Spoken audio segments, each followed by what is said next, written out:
Hi, my name is Mark Capitola with Prescott's Incorporated, and today we're going to be talking about basic functionality and purpose of using a microscope in a surgical lab setting. So right here at Dr. Acolina's lab, we have a Zeiss Opni MD. The microscope usually is identified on the head, the logo right here you can see, the Opni MD, on an S22 stand.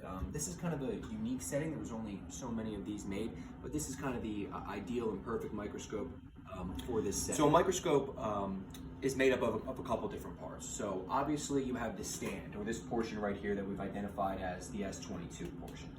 It has a light source here. This is an external light source. A lot of microscopes will have it built in. We've added an LED light to this, so that's why this is attached externally. Fiber optic cable.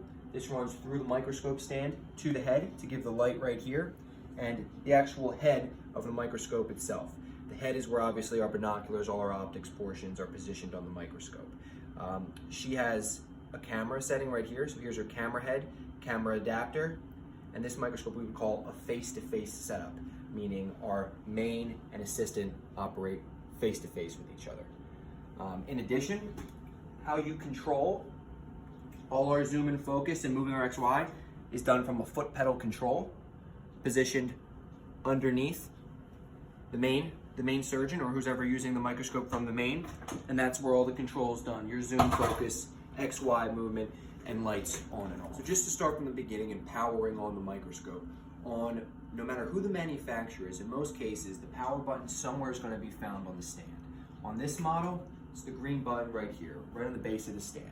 We have to engage that first, and as mentioned, this one has an external light source, so we have to actually turn this power on separate, found right here. Again, this is an LED light source. We power that on as well. Right from there, the microscope's ready to go. The foot pedal's active, zoom, focus settings, everything from there, we now have power to the microscope. And if you're new to microscopes, I think it's always important to understand the actual portion that is the microscope, or the optics itself, these parts and components that make up the head. So there's always going to be, in some case, a main binocular.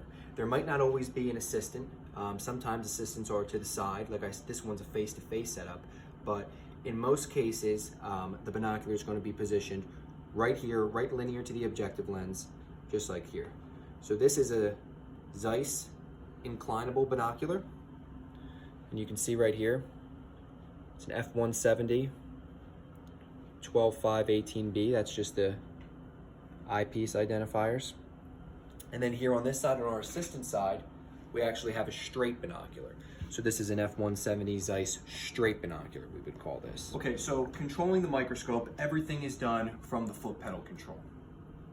The foot pedal, this cord, hooks up to the stand directly on a knife edge connector. And this is how I will use my zoom, focus, and move the XY. I just want to show you quick here.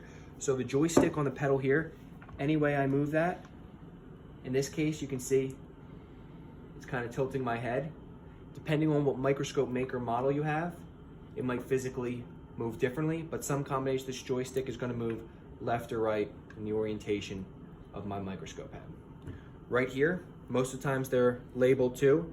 Here's how our focus works, here's how our zoom. So the focus in this case will actually physically move my head up or down. So either closer or further away from my target. And the zoom will actually change my magnification, and there's a window here right at the front where you can see. So as I press on this zoom, you can see that magnification window changing. So the combination through this foot pedal is how we parfocal the microscope, and we'll go through the parfocal process. So when we're parfocaling, what you should do every time you use the microscope, the first thing you're going to do once you have your object set underneath your objective lens is you're going to zoom in max zoom all the way until it's really blurry.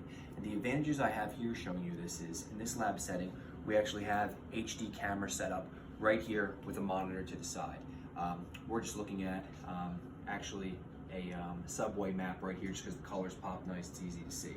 So the first thing I would do coming up here is I would zoom all the way in, all the way until it's really nice and blurry. After that, I'm going to use my focus tab on the pedal.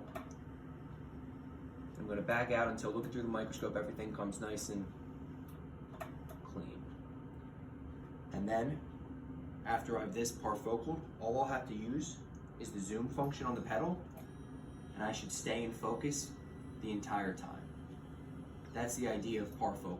Once you do it once, you'll really only use the zoom on the pedal, and you should stay in focus the entire time. A popular question with really any microscope, no matter what discipline of surgery, is what's your magnification setting?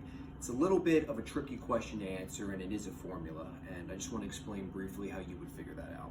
So in this case, I'll walk you through it. Microscope magnification is a formula that is tube length divided by objective lens times eyepiece magnification times your magnification setting. And I'll show you this right here. And we'll kind of go through it each with this microscope. So the first thing on this microscope, we need to identify our tube length. So we'll use my binocular that I'm using here. So this is a f170. So if you come right here, f170, and that's going to be divided by my objective lens. The objective lens is located right here at the bottom of the microscope. Also typically always labeled on Carl Zeiss models. This one is an f200. So 170 divided by 200. Now I need to identify my eye mag piece, which also my eyepiece mag, and all Carl Zeiss models on here too. So this one is 12 and a half. 12 and a half I'm using. This one I believe is also 12 and a half up here as well. And then that's going to be multiplied by our magnification setting, or what's actually physically shown in our zoom window, what I call here, which is currently 0.4.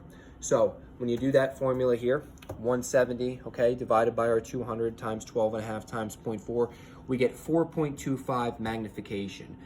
So that's currently what we're looking at. With all these current variables, we are at 4.25. Really, the only variable that changes from this model, because unless I would switch binoculars or an objective lens, the only thing that's going to change that I have control over here is my zoom window.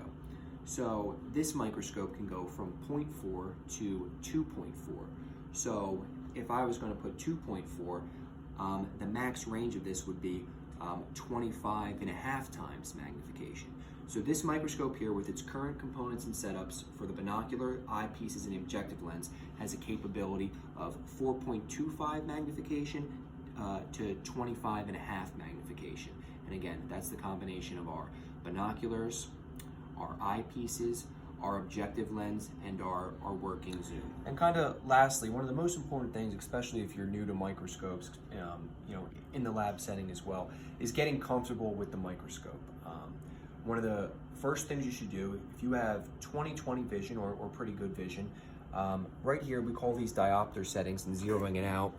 This line right here should be matched up with this line between this plus and minus, and we call this zeroing out. So people with perfect or near perfect vision, that's most of the time where you'll be at. If you don't, or you wear glasses and stuff, something different, you might have to move around here, but you want this to be as crisp as possible. And these diopter settings are designed to compensate for anyone with all different types of vision.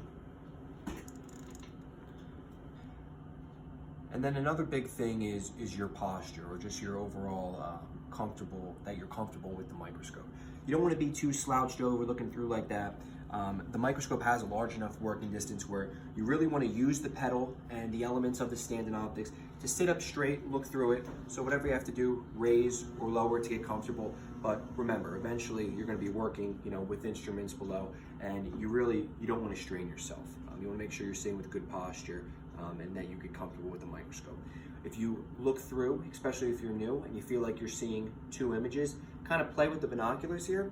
They're designed, they're very flexible and move easily, and you really want to get comfortable with just seeing one image. It's very normal upon first time looking through to see two separate, but you have to kind of let your brain and your eyes get used to it and find your own comfortable setting so you see one clear image. So when we're all done with the microscope, just as easy as it was powering on, is as simple as it is powering down. I usually start with the light source, kill my light, turn off my stand function. If you have a camera or video, right here is our video box. We would turn that off as well. And those are really just some basic clues and explanations for basic functionality of the surgical microscope in the lab setting.